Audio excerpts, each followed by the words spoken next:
युद्धकांड 40वां सर्ग। तदनंतर वानरों से युक्त सुग्रीव सहित प्रभु श्री राम सुवेल पर्वत के सबसे ऊंचे शिखर पर चढ़े, जिसका विस्तार 2 योजन का था। वह 2 घड़ी ठहर कर 10 दिशाओं की ओर दृष्टिपात करते हुए श्री राम ने त्रिकुट पर्वत के रमणीय शिखर पर सुंदर ढंग से बसी हुई विश्वकर्मा द्वारा निर्मित लंकापुरी को देखा, जो मनोहर काननों से सुशोभित थी। उस नगर के गोपुर की छत पर उन्हें दुर्जय राक्षस राज रावण बैठा दिखाई दिया, जिसके दोनों ओर श्वेत चवर डुलाए जा रहे थे। सिर पर विजय छत्र शोभा दे रहा था।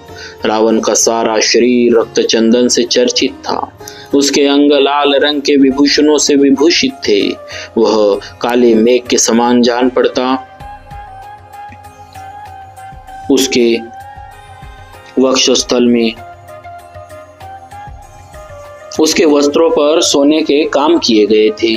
ऐरावत हाथी के दांतों के अग्रभाग से आहत होने के कारण उसके वक्षस्थल में आघात चिन्ह बन गया था। खरगोश के रक्त के समान लाल रंग से रंगे हुए वस्त्र से आच्छादित होकर वह आकाश में संध्या काल की धूप से ढकी हुई मेघमाला के समान दिखाई देता था। मुख्य वानरों तथा श्री रघुनाथ जी के सामने ही राक्षस राज रावण पर दृष्टि पड़ते ही सुग्रीव सहसा खड़े हो गए। वे क्रोध के वेग से युक्त और शारीरिक एवं मानसिक बल से प्रेरित हो सुवेल के शिखर से उठकर उस गोपुर की छत पर कूद पड़े। वहां खड़े होकर वे कुछ देर तो रावण को देखते रहे, फिर निर्भय चित्त से उस राक्षस को तिनके के समान समझकर वे कठोर वाणी में बोले, राक्षस, मैं लोकनाथ भगवान श्री राम का सखा और दास हूँ। महाराज श्री राम के तेज से आज तू मेरे हाथ से छूट नहीं सकेगा। ऐसा कहकर वे अकस्मात उछलकर रावण के ऊपर जा कूदे और उसके विचित्र मुकुटों को खींचकर उन्हें पृथ्वी पर गिरा दिया। उन्हें इस प्रकार तीव्र गति से अपने ऊपर आक्रमण करते देख रावण ने कहा, अरे, जब तक तू मेरे सामने नहीं आया था तभी तक सुग्रीव सुंदर कंठ से युक्त था। अब तो तू अपने इस ग्रीवा से रहित हो जाएगा। ऐसा कहकर रावण ने अपनी 2 भुजाओं द्वारा उन्हें शीघ्र ही उठाकर उस छत की फर्श पर दे मारा। फिर वानरराज सुग्रीव ने भी गेंद की तरह उछलकर रावण को दोनों भुजाओं से उठा लिया और उसी फर्श पर जोर से पटक दिया। फिर तो वे दोनों आपस में गूंथ गए। दोनों के ही शरीर पसीने से तर और खून से लथपथ हो गए तथा दोनों ही एक दूसरे की पकड़ में आने के कारण निश्चेष्ट होकर खिले हुए सेमल और पलाश नामक वृक्षों के समान दिखाई देने लगे। राक्षस राज रावण और वानरराज सुग्रीव दोनों ही बड़े बलवान थे, अतः दोनों घूसे, थप्पड़, कोहनी और पंजों की मार के साथ बड़ा असह्य युद्ध करने लगे।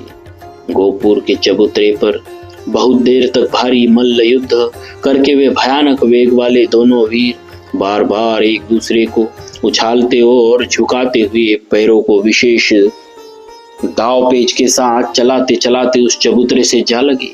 एक दूसरे को दबाकर परस्पर सटे हुए शरीर वाले वे दोनों योद्धा किले के परकोटे और खाई के बीच में गिर गए। वहां हाँफते हुए 2 घड़ी तक पृथ्वी का आलिंगन किए पड़े रहे। तत्पश्चात उछलकर खड़े हो गए। फिर वे एक दूसरे का बार बार आलिंगन करके उसे बाहुपाश में जकड़ने लगे। दोनों ही क्रोध, शिक्षा, मल्ल युद्ध विषयक अभ्यास तथा शारीरिक बल से संपन्न थे, अतः उस युद्ध स्थल में कुश्ती के अनेक दाव पेच दिखाते हुए भ्रमण करने लगे। जिनके नए नए दांत निकले हो ऐसे बाघ और सिंह के बच्चे तथा परस्पर लड़ते हुए गजराज के छोटे बच्चों के समान वे दोनों वीर अपने वक्षस्थल से एक दूसरे को दबाते और हाथों से परस्पर बल आजमाते हुए एक साथ ही पृथ्वी पर गिर पड़े। दोनों ही कसरती जवान थे और युद्ध की शिक्षा तथा बल से संपन्न थे, अतः युद्ध जीतने के लिए उद्यमशील हो एक दूसरे पर आक्षेप करते हुए युद्ध मार्ग पर अनेक प्रकार से विचरण करते थे। तथापि उन वीरों को जल्दी थकावट नहीं होती थी। मत वाले हाथियों के समान सुग्रीव और रावण गजराज के शुंड दंड की भांति मोटे एवं बलिष्ठ बाहुदंडों द्वारा एक दूसरे के दाव को रोकते हुए बहुत देर तक बड़े आवेश के साथ युद्ध करते और शीघ्रता पूर्वक पैतरे बदलते रहे। वे परस्पर भिड़कर एक दूसरे को मार डालने का प्रयत्न कर रहे थे, जैसे दो बिलाव किसी भक्ष्य वस्तु के लिए क्रोध पूर्वक स्थित हो परस्पर दृष्टिपात कर बारंबार गुर्राते रहते। उसी तरह रावण और सुग्रीव भी लड़ रहे थे। वे चित्रमंडल और भांति भांति के स्थान का प्रदर्शन करते हुए गोमूत्र की रेखा के समान कुटिल गति से चलते और विचित्र रीति से आगे बढ़ते और कभी पीछे हटते थे। वे कभी तिरछी चाल से चलते, कभी टेढ़ी चाल से दाएं बाएं घूम जाते, कभी अपने स्थान से हटकर शत्रु के प्रहार को व्यर्थ कर देते, कभी बदले में स्वयं भी दावपेच का प्रयोग करके शत्रु के आक्रमण से अपने को बचा लेते।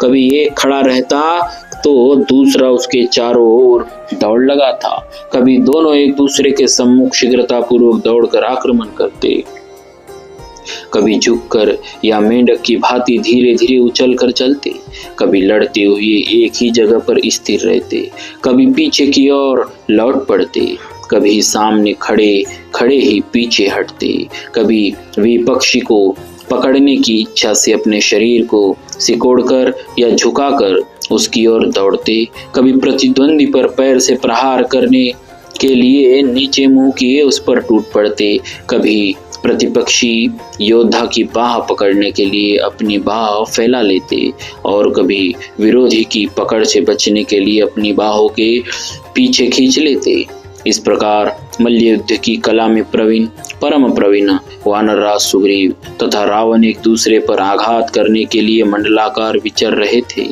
इसी बीच में राक्षस रावण ने अपनी माया शक्ति से काम लेने का विचार किया।